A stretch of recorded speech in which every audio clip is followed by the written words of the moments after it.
നാം ശിവനെന്ന് പറയുമ്പോൾ അദ്ദേഹം ഒരേ സമയം പലതുമാണ്.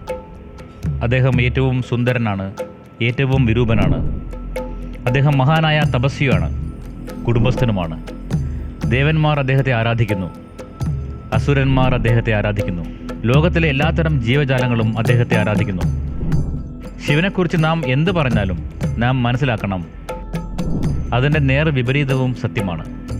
ശിവൻ പേരുകൾ നൽകാൻ പാടില്ലാത്ത യോഗിയാണ്. പേരുകൾ നൽകുന്നത് പരിമിതപ്പെടുത്തലും നിയന്ത്രിക്കലുമാണ്.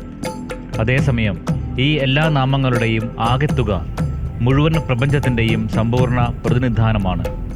നിങ്ങൾക്ക് കണ്ടെത്താൻ കഴിയുന്ന എല്ലാ ഗുണങ്ങളുടെയും സങ്കീർണമായ രൂപമായ ഈ മനുഷ്യനെ നിങ്ങൾക്ക് സ്വീകരിക്കാൻ കഴിയുമെങ്കിൽ നിങ്ങൾ ജീവിതത്തെ തന്നെ അതിജീവിച്ചിരിക്കുന്നു.